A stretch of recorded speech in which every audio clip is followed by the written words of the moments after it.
Soap and chocolates for afternoon tea with friends. The soap maker of Correggio, an astrological portrait by Ciro Discepolo.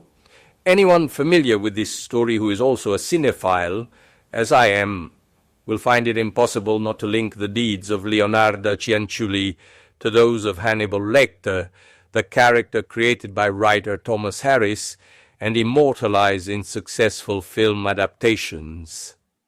Decades before Lecter, Cianciulli served her village friends chocolates made with the blood of her victims during tea time. She mirrors that extraordinary cannibalistic monster who, in one of his favorite concerts, kills a musician for playing out of tune and later serves him as a meal to guests. When they remark, "This is delicious. What are the ingredients?" He replies, "I'm afraid, my dear, if I told you, you would stop eating."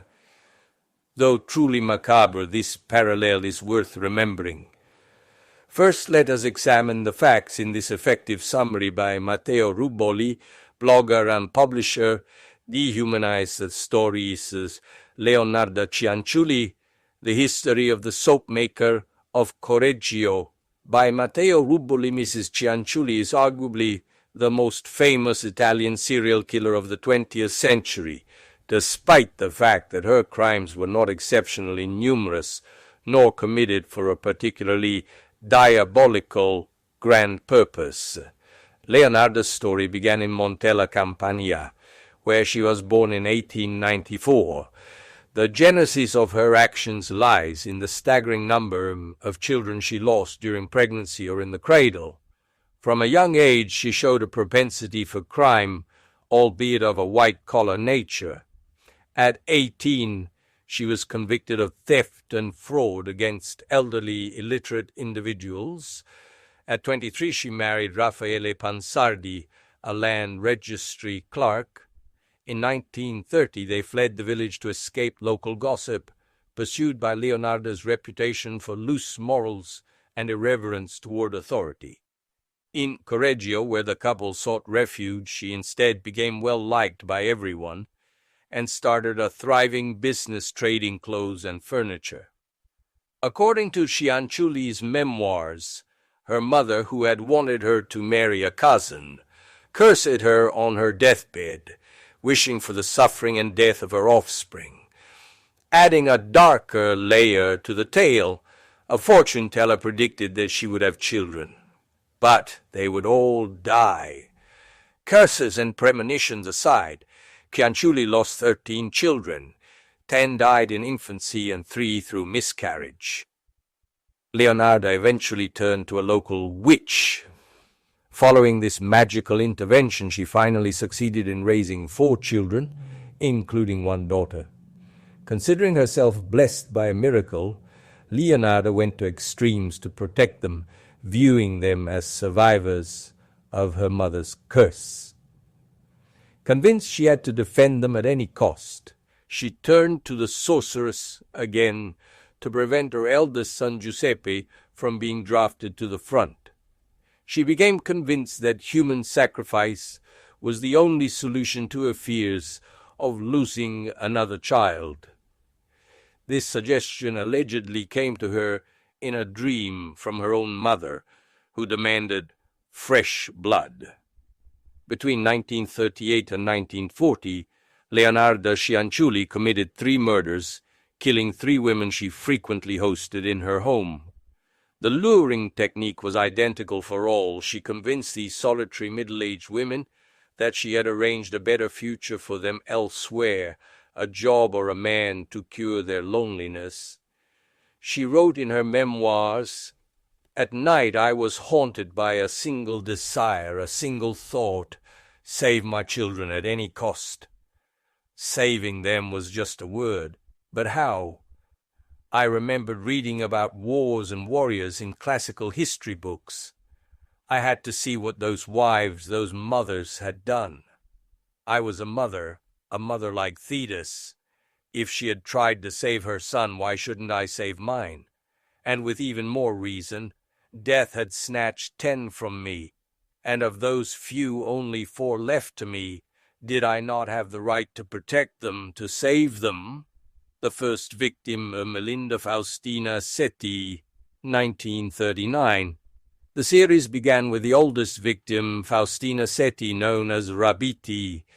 She was nearly 70, alone and hopeless of finding a husband in tiny Correggio. Cianciulli convinced her she had found her a wealthy partner in distant Pola, then part of Italy. She asked her not to tell anyone of the departure to avoid gossip and bad luck. Hoping for a romantic final chapter to her life, Setti signed over her property management to Cianciulli and wrote letters to friends announcing her move. Setti never left. Cianciulli killed her with an axe, dissected her into 9 parts, and dissolved her in caustic soda that had been boiling on the stove before the victim even arrived. Once dissolved, she dumped the viscous fluid into a well, keeping only the blood. Once dried and ground, the blood was added to the ingredients for tea cakes she served to visiting friends and her family, including her son Giuseppe. Francesca Clementina Soavi, 1940, Miss Soavi, was an unemployed woman who ran a nursery in her home. Cianciulli promised her professional fulfillment, claiming a priest friend in Piacenza was looking for a teacher. Leonarda advised her to sell all her belongings and leave immediately. Soavi signed the necessary authorizations and visited her friend one last time on September 5, 1940. She, too, was slaughtered and boiled. According to the maid, it was the eldest son Giuseppe who disposed of the head, though Cianciulli always denied his involvement. Virginia Cacioppo, 1940, Mrs. Cacioppo, a 59-year-old widow and former celebrated soprano, was the final victim. Again, a job prospect was the lure, a position as a secretary for a Florentine impresario. The process was the same. The victim left her assets to be managed by Cianciulli and kept the departure a secret. This time the pot held the entire body.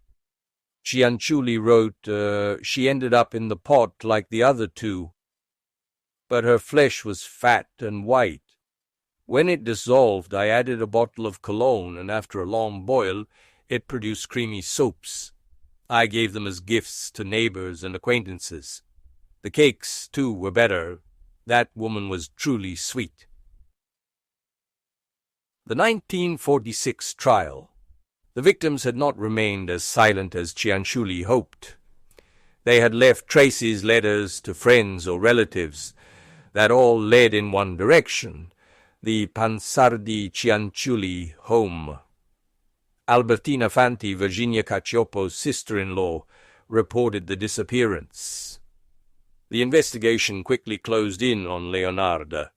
While she initially denied everything, following the money revealed the truth.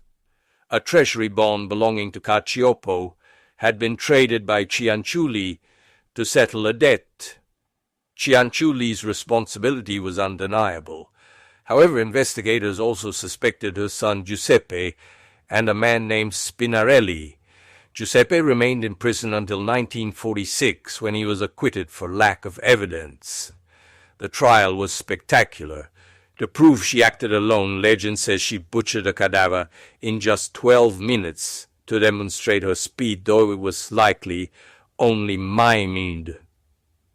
The defense argued total insanity, supported by her memorial, Confessions of an Embittered Soul. The verdict was partial insanity, acknowledging that the primary motive for the killings was robbery. Leonarda Cianciulli was sentenced to 30 years in prison, including 3 in a psychiatric hospital. She spent the rest of her life in the Pozzuoli Asylum, dying on October 15, 1970. Her remains were never claimed. The tools of her murders are currently preserved at the Criminological Museum in Rome. While Leonarda tried to build a myth of herself as a mother driven by a curse, analysis of the trial documents reduces the facts to a more practical dimension. Murder for the purpose of robbery, written in the 1980s,